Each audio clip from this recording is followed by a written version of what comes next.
Good morning guys. ಬೆಳಿಗ್ಗೆ ಎದ್ದು time ನೋಡ್ತೀನಿ, 7 ಗಂಟೆ ಆಗಿತ್ತು. ಥೋ ಅಂತ ಬೇಗ ಎದ್ದು ಮುಖ ಎಲ್ಲ ಕ್ಲೀನಾಗಿ ಒರೆಸ್ಕೊಂಡು ಬಾತ್ರೂಮ್ ಕಡೆ ಹೊರಟೆ. ನಮ್ಮ ಕಡೆ ಹಳ್ಳಿಲೆಲ್ಲ ಗೊತ್ತು ನಿಮಗೆ, ಬಾತ್ರೂಮ್ ಆಚೆ ಹೋಗ್ತೀವಿ ಅಂತ. ಅದೆಲ್ಲ ಮುಗಿಸ್ಕೊಂಡು ಬ್ರಷ್ ಮಾಡಿದೆ. ಬ್ರಷ್ ಮಾಡಿ ನೆಕ್ಸ್ಟು ಊಟ ಮಾಡೋಣ. ಮನೇಲಿ ನಮ್ಮಮ್ಮ ಏನು ಮಾಡಿದ್ದೀರ ಅಂತ ನೋಡ್ತಾ ಹೊರಟೆ. ರೊಟ್ಟಿ ಮಾಡ್ತಾಯಿದ್ರು, ಬಿಸಿ ಬಿಸಿ ರೊಟ್ಟಿ ನೋಡಿ ಹೊಟ್ಟೆ ಹಸಿವಾಗ್ತಾಯಿತ್ತು.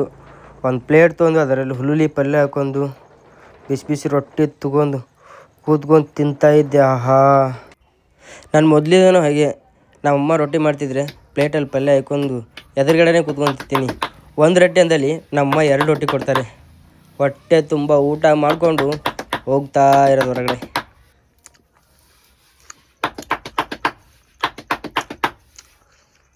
ಯಾವ ರೊಟ್ಟಿ?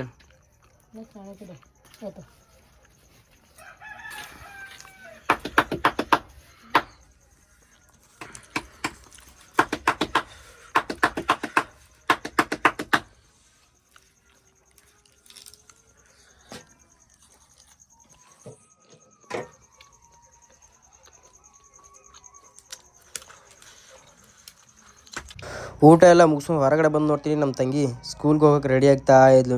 ನೋಡಿ ಅವಳು ಮೇಕಪ್ ಸೆಟ್ಟು.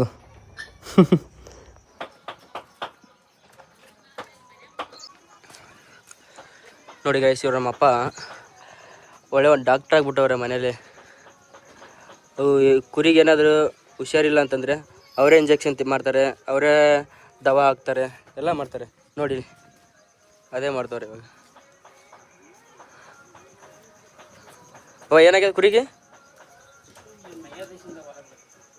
ನೋಡಿ, ಕುರಿ ಕರೆಕ್ಟಾಗಿ ಮೈತಾ ಇಲ್ಲ ಅಂತ ಅದಕ್ಕೆ ದವಾ ಹಾಕ್ತಿದ್ದಾರೆ.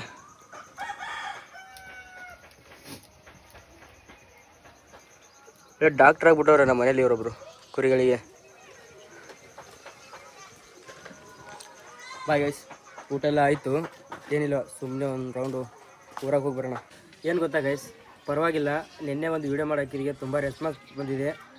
ಒಳ್ಳೆ ವೀಡಿಯೋ ಮಾಡ್ತಿದ್ದೆ, ಚೆನ್ನಾಗಿ ಮಾಡ್ತಿದ್ದೆ, ತುಂಬ ಸಪೋರ್ಟ್ ಮಾಡ್ತಿದ್ದೀರಾ ಆಲ್ರೆಡಿ. ನಿಮ್ಮೆಲ್ಲರಿಗೂ ಎಷ್ಟು ಥ್ಯಾಂಕ್ಸ್ ಹೇಳಿದ್ರು ಭೀ ಸಾಲದು. ಇದೇ ಥರ ಮುಂದೇನು ಸಪೋರ್ಟ್ ಮಾಡ್ತಾಯಿರಿ, ಸ್ವಲ್ಪ ಬೆಳೆಸಿ, ಅಷ್ಟೇ ಸಾಕು. ಏನು ಗೊತ್ತಾ, ನಮ್ಮ ಕೆಂಪ ಒಂದು ಐಡಿಯಾ ಹೇಳ್ಯಾನ. ಏನಪ್ಪ ಅಂತಂದ್ರೆ, ನಮ್ಮ ಕಾಂಟ್ಯಾಕ್ಟಲ್ಲಿ ನಮ್ಮ ಮೊಬೈಲಲ್ಲಿ ಎಷ್ಟು ಕಾಂಟ್ಯಾಕ್ಟ್ ಇದಾವಲ್ಲ, ಪ್ರತಿಯೊಬ್ಬರ ಹತ್ರ ಸುಮ್ಮ 10 ರೂಪಾಯಿ. ನನ್ನ ಹತ್ರ 1000 ಕಾಂಟ್ಯಾಕ್ಟ್ ಅದಾವ. ಎಲ್ಲರ ಹತ್ರ 10 ರೂಪಾಯಿ ಅಂದ್ರೆ ಅಲ್ಲಿ 100 ರೂಪಾಯಿ ಆಯ್ತು. ಏನ್ ಕೆಂಪ ಕರೆಕ್ಟ್ ಅಲ್ಲ? ಇದು ಏನು ಐಡಿಯಾ? ಅದೇ ಒಂದು ಬಿಸ್ನೆಸ್. ಯಾಕೆ ಕೆಲ್ಸಕ್ಕೆ ಹೋಗ್ಬೇಕು? ಕರೆಗೂ ಎಲ್ಲೋ ವಿಡಿಯೋದಲ್ಲಿ ನೋಡಿದ ಅವನು ಬಂದ್ ಹೇಳಗತ್ತಾನ, ಕೆಲ್ಸಕ್ಕೆ ಯಾಕೆ ಹೋಗ್ಬೇಕು? ಅದೇ ಒಂದು ಬಿಸ್ನೆಸ್ ಐತಲ್ಲ. ಮನ್ಯಾಗ ಕೂತಲ್ಲಿ 10,000 ಬೇಡಪ್ಪ, ಒಂದೇ ದಿನಕ್ಕೆ 5,000, ದಿನಕ್ಕೆ 100 ಜನಕ್ಕೆ. ಮಗ ಎಮರ್ಜೆನ್ಸಿ ಇದೆ, ಸ್ವಲ್ಪ ಒಂದು 10 ರೂಪಾಯಿ ಕಡಿಮೆ ಬಿದ್ದಾವ ಅಂತಂದ್ರೆ 100 ಜನಕ್ಕೆ ಫೋನ್ ಮಾಡ್ರಿ, ಅಲ್ಲಿ 1000 ರೂಪಾಯಿ ಐತಲ್ಲ. ಎದಕ್ ಬೇಕು? ಕೆಲ್ಸಕ್ಕೆ ಎದಕ್ ಹೋಗ್ಬೇಕು? ಅಷ್ಟೇ ಸಿಂಪಲ್ ಟೆಕ್ನಿಕ್ ಅಲ್ಲ? ಏನ್ ಕೆಂಪ ಕರೆಕ್ಟ್ ಕರೆಕ್ಟ್ ಅಲ್ಲ? ನಮ್ದು ಓನ್ ಬಿಸ್ನೆಸ್, ಇದು ಓನ್ ಬಿಸ್ನೆಸ್ ಅದು. ನೋಡು, ನಿಮ್ ಫ್ರೆಂಡ್ಸ್ ಹತ್ರ ಯಾರಾದ್ರೂ ನಿಮ್ ಕಾಂಟ್ಯಾಕ್ಟ್ ಲಿಸ್ಟ್ ಅಲ್ಲಿ ಎಷ್ಟು ಜನ ಫ್ರೆಂಡ್ಸ್ ಇದಾರೆ ಅಂತ ನೋಡಿ ಲೆಕ್ಕ ಹಾಕೊಳ್ಳಿ. ಲೆಕ್ಕ ಹಾಕೊಂಡು ಎಲ್ಲರ ಹತ್ರ 10 ರೂಪಾಯಿ, ದಿನಕ್ಕೆ 10 ರೂಪಾಯಿ ಸೊಳಿ ಸಾಕು, ಅಲ್ಲೇ ಆಗ್ಬಿಡುತ್ತೆ. ಕೆಲ್ಸಕ್ಕೆ ಹೋಗೋದೇ ಬೇಡ, ಜಾಬ್ ಬಗ್ಗೆ ತಲೆ ಕೆಡ್ಸ್ಕೊಳ್ಳೋದೇ ಬೇಡ, ಆರಾಮಾಗಿ ಚಿಲ್ಲಾಗಿ ಎಂಜಾಯ್ ಮಾಡ್ಕೊಂಡು ಮನೆಗಿರ್ಬೋದು. ಕರೆಕ್ಟ್ ಅಲ್ಲ? ನೋಡಿ, ಇಷ್ಟು ದಿನ ರೈತರು ಮಳೆ ಇಲ್ಲ ಅಂತ ಇದ್ರು. ಇವಾಗ ಮಳೆ ಧಾರಾಕಾರವಾಗಿ ಸುರಿತಾ ಇದೆ. ಇವಾಗ ನಮ್ಮ ರೈತರು ಎಲ್ಲರೂ ಫುಲ್ಲು ಖುಷಪ್ಪ, ಗಿಚ್ಚ ಗಿಲಿಗಿಲಿ.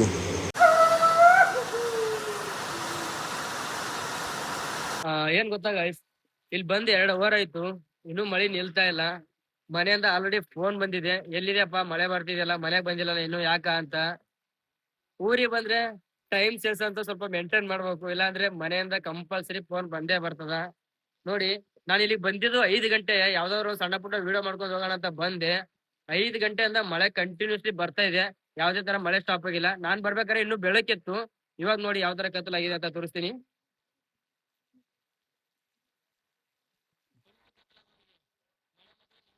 ಹೋಗ್ಬೇಕು, ಮನೆಯಿಂದ ಪದೇ ಪದೇ ಫೋನ್ ಬರ್ತಿದೆ, ಯಾವಾಗ ನಿಲ್ತಾನ ಹೊರಡೋದೇವ ಅದೇ ಗೊತ್ತಿಲ್ಲ. ಕಾಯ್ತಾ ಇದ್ದೀನಿ, ಅದಕ್ಕೋಸ್ಕರ ವೇಟಿಂಗ್ ಅಲ್ಲಿ ಇದ್ದೀನಿ. ಮಳೆ ನಿಲ್ತಂತ ಅಷ್ಟೊತ್ತು ವೇಟ್ ಮಾಡಿದೆ, ಯಾವುದೇ ಕಾರಣಕ್ಕೂ ಮಳೆ ನಿಲ್ಲಿಲ್ಲ. ಅದಕ್ಕೋಸ್ಕರ ಅಲ್ಲಿಂದ 8-8:30 ಬಂದೆ. ಮನೆಗೆ ಬಂದು ಊಟದು ಮಾಡಿ ಮಲ್ಕೋಷ್ಟು 9 ಗಂಟೆ ಆಗ್ತಿದೆ. ಬಾಯ್ ಗೈಸ್, ಮತ್ತೆ ಸಿಗೋಣ ನೆಕ್ಸ್ಟ್ ವಿಡಿಯೋನಲ್ಲಿ. ಬಾಯ್ ಬಾಯ್, ಗುಡ್ ನೈಟ್.